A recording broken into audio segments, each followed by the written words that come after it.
What's going on, Flicks Talkers? Welcome back to another episode. This time for a pretty cool movie review that we just checked out here at the house. It is on digital now. It came out February 14th, 2020. I believe it comes out on physical March 31st, 2020. It is VFW, and that stands for Veterans of Foreign Wars. Yeah. So this one right here, the quick synopsis for this film is a group of war veterans must defend their local VFW post, an innocent teen against a deranged drug dealer and his relentless army of punk mutants. Man, this cast, dude, we got to go over this cast. Yeah, legendary, 80s, 70s even cast, it was really awesome, a lot of B movies and whatnot, and just good movies in general too. And some of these new guys like Stephen Lang. I mean, we saw him in Don't Breathe, Avatar, the bad guy in Avatar. Yeah, he was he was such a badass. And dude, he's right here on my freaking wall. Cable. I feel like he should have played Cable. Oh yeah, I'm sorry, no shade to Josh Brolin, but dude, he could have been a badass Cable. I think he was one of the front runners. I think he was like really shooting for it too. I would have loved to see him as Cable. And that's a side note, but so we have Stephen Lang as Fred Parras, William Sadler as Walter Reed. I like William Sadler. He's been in so many movies, just character actor. He's in one of the ones I really liked was Demon Knight. In the 90s. Tales from the Crypt, Demon Knight. Yeah, you're telling me Bill and Ted. Bill and Ted, he played the Reaper in Bogus Journey. And he's coming back for Bill and Ted 3. Okay. So that'll be good. Nice. You got Fred Williamson, who plays Abe Hawkins, and he was pretty much in like so many like 70s, 80s, a lot of blaxploitation from Dusk Till Dawn. Yeah. So he was in a lot of good stuff, and Original Gangsters. I don't know if you ever saw one in the 90s. Yeah. So it's like he always plays like that badass. That hard ass, that tough dude. Dude, he still holds up in this. Oh man, yeah. These guys are kicking ass. Yeah. Martin Kove, who plays Lou Clayton, who was also in the Karate Kid movies, Cobra Kai, and he has like that real like Dolph Lundgren look to me. Yeah, he's got very European type of look, kind of like square jaw, kind of like 80s villain type look to him. Yeah, and then you got George Wendt, who you said he plays Thomas Zabriskie, and he was just another veteran. He was probably the one that didn't really fit the group to me. Yeah, he didn't really fit in with the rest of the group. He was just there, there real quick, there, and that was about it. He didn't really have much to do in the movie. Yeah. And then last but not least, for the crew, as far as the VFW crew, you get David Patrick Kelly, who plays Doug McCarthy. Yes. McCarthy. Yeah, the Warriors. So, the Warriors. Warriors! Come out and play! Yeah, okay. And I definitely got to say, he looks like he aged the most. He does. I didn't even know that was him. Yeah. If I'm being honest. He's aged. Like, even when you see him in The Crow, he's older, but he doesn't look that old. But in The Crow, he looked fine. But when you see him in this, it's just like he looks really old. Yeah, for sure. So this is directed by Joe Begos, and he did Bliss, The Mind's Eye, and Almost Human. I'm pretty sure I've seen this Almost Human cover. Yeah. The covers look really like cool and psychedelic. I've never seen any of the movies, though. I've never seen them. So, I mean, let's just go right off the bat. This is a Fangoria film, guys. So if you like that splatter, just like crazy Grindhouse type of style. I mean, some scenes it was Grindhouse, some scenes it wasn't. Like they were maybe trying too hard.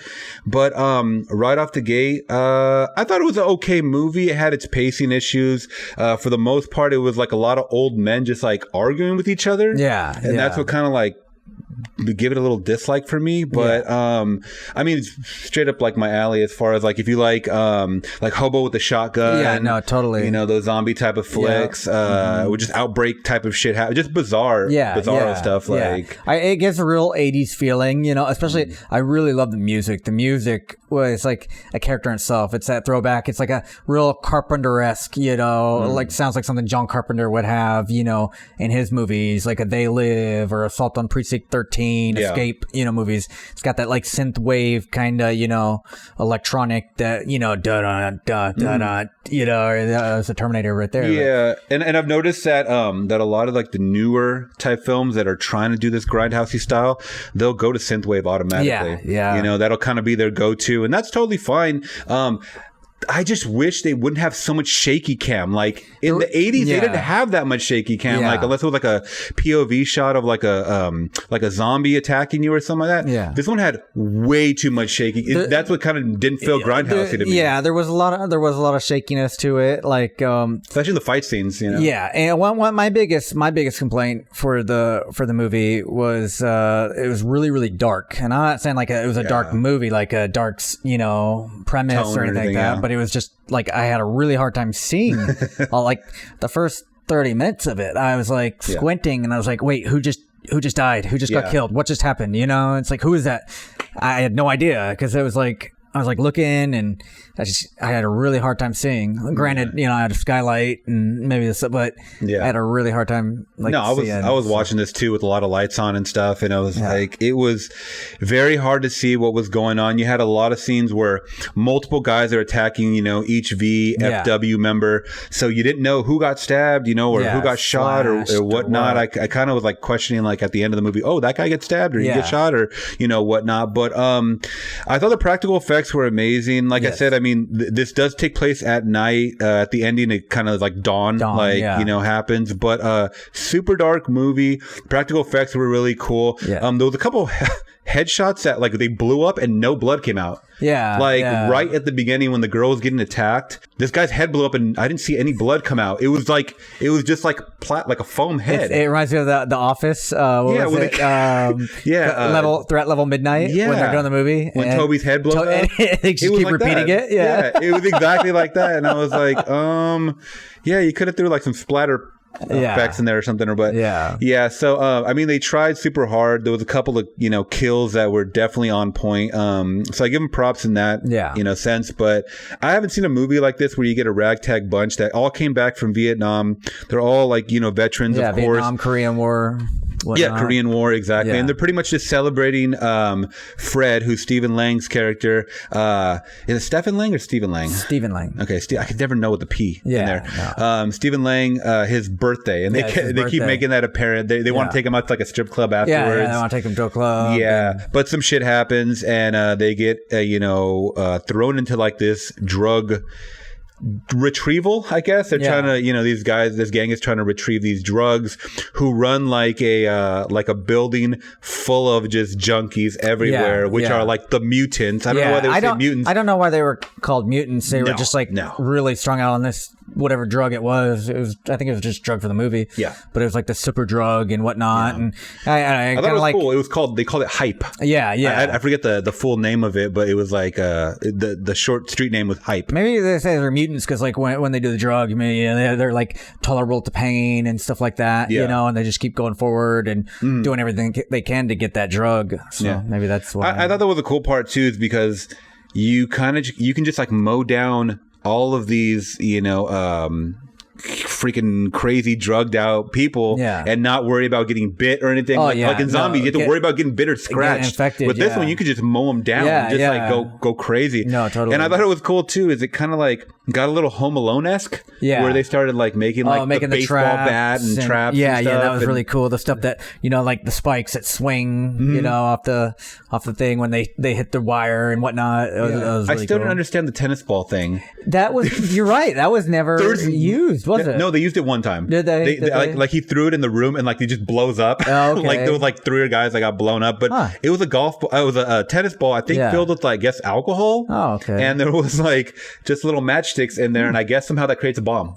So I don't know. Maybe this is like some veteran shit that we don't know about. MacGyver, dude. MacGyver. Somehow we got to test that out. That's funny. Yeah. So they threw it in there, and then like I saw like a guy's body just like explode, and I was like, whoa, yeah. That's a pretty serious tennis ball. Yeah. But they made like 20 of them, and they only used one. They only used one. I thought it was gonna be like really predominant towards like the end, towards the main villain. Like somebody's out of ammo, somebody doesn't have a knife, and then whoop, they bring out the tennis ball and like jab it in his skull or something. But speaking of our main villain, he was kind of like let's see if I can pull him up here. I don't even know if they have him here in the forefront. But what'd you think of him? Oh yeah, his name is Travis Hammer. He goes by Boz. B-O-Z.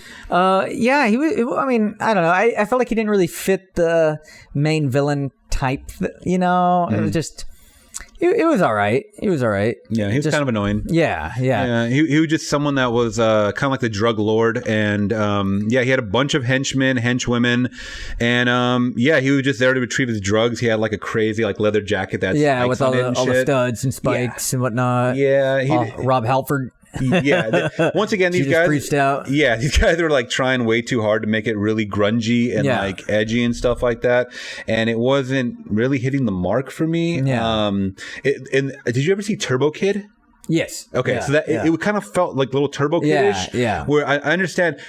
To make a Grindhouse movie, there's more than just putting a filter on it and putting synth music. To me personally, like you have to hit all marks. Like the camera angles have to be like of what it was in the 80s or 70s, and the kills got to be cool and practical. And there was a couple that made the mark. Yeah, there was a couple that didn't. For me, there was a few really good kills in this movie, though. I'll have to commend on that. For sure. Yeah. So ultimately, it becomes like it's all one setting where it's in the VFW. It's set in the one building, the bar called the VFW, and it's just set in there. It's like we talked about. It's kind of like the Raid, where it's set in like one particular place. It's like Dredd, the remake of Judge Dredd, just called Dredd, which is amazing, by the way. Kind of like that, where they're just kind of like in one place. And it's just really claustrophobic, and they got to try and survive. Very kind of like From Dusk Till Dawn and whatnot. Got a lot of From Dusk Till Dawn feelings from watching it. Yeah, in that sense of the whole claustrophobic, where they're trying to just just block all these exits off pretty much, and just stay alive through the night. And I mean, with this, it's like it doesn't matter if you stay alive through the night. You just got to kill off everybody that's after you, because they were even saying that the cops won't come to this neighborhood. Because it's like it's a bad neighborhood, and gunshots. They think it's just crickets. Like it's all normal. Did we get an explanation of where this is even at? Like Detroit? I don't know. I don't. Every time I see a setting like this, I always think Detroit. Oh yeah. I always think of just a really shitty part of the city or whatever. But it was cool. I mean, it was a cool location. There was actually like a little Easter egg in there where it showed the marquee. I don't know if you caught that. They showed the marquee of movies and stuff, and actually one of the movies that was playing was Bliss that the director made. Oh, okay. So there was also it said Cyborg 2. Oh yeah. Yes. On the marquee there, Cyborg 2. If you guys don't know, it's a shitty sequel to Cyborg, which is Van Damme. And that one had Angelina Jolie. In it. I never saw it, but you never saw Cyborg? Cyborg 2? Oh, no. I saw Cyborg 1, of course, but Cyborg 2 is, I don't know if that's... I haven't seen Cyborg 2. That's like one of her first movies, and it looks so shitty. It looks extremely shitty, but we might have to check that one out next. But yeah, I mean, overall, I give this movie maybe out of 5, I would probably give it maybe a 3. I think, it had its misses, but it definitely had its, good points. I think for me, the cast is what really made it, because I like all these actors, and, growing up with them and whatnot. I'd have to give it up maybe a 3.5 out of 5. What do you give, or who's your favorite character? Who's your favorite VFWer? My favorite VFW was William Sadler. Okay. Who plays the Reaper in Bill and Ted, and was in like a lot of the 80s, 90s movies. Really good one was Trespass with him and Bill Paxton. I don't know if I saw that one. Ice Cube. I did see that one. Yeah, Ice-T. I didn't know that was the name of it. I forgot that. Yeah. And then I think my second would probably be Fred Williamson. Okay. I really liked his character in it. Yeah. I loved Stephen Lang's character. I thought he kicked ass. He's always someone that's just like... I actually heard they're making a sequel to Don't Breathe.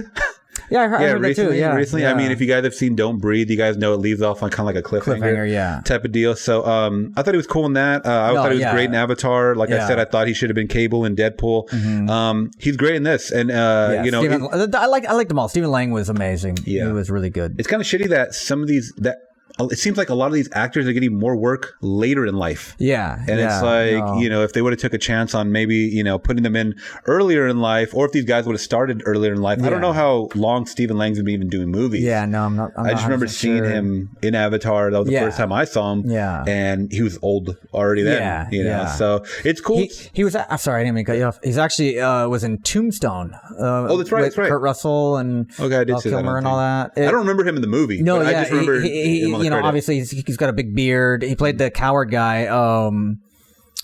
Yeah, I can't remember his name, but he was the guy that always like chickened out when a gunfight, and then he'd like pull a gun on somebody when their back's turned and whatnot. Okay.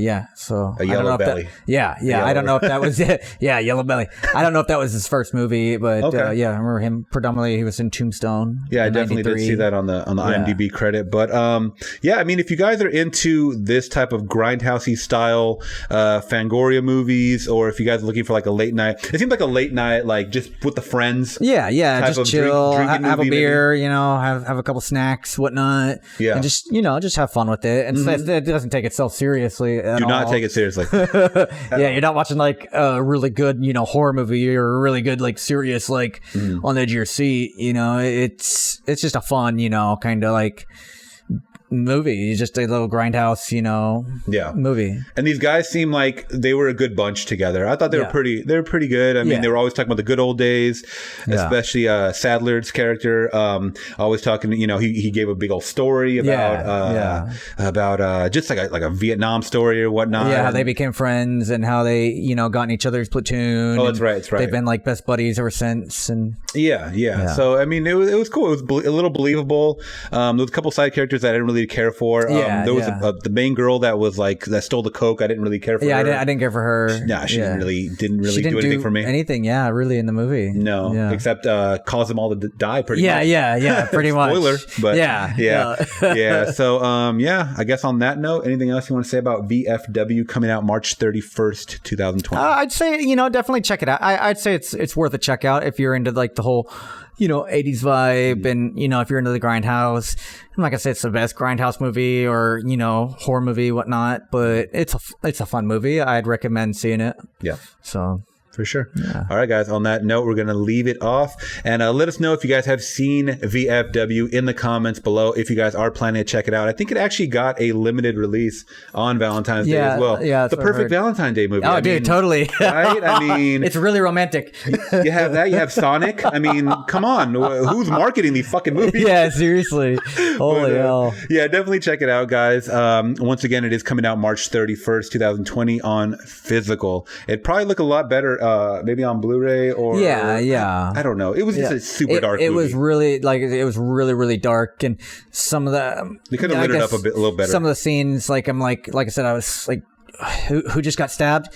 Who just got slashed? I didn't know. There was a little much going on. Yeah. Certain times. But yeah. All right, guys. Make sure you guys are hitting that subscribe button and bell notification for more content like this. Till next review, we're gone. Bye. Peace.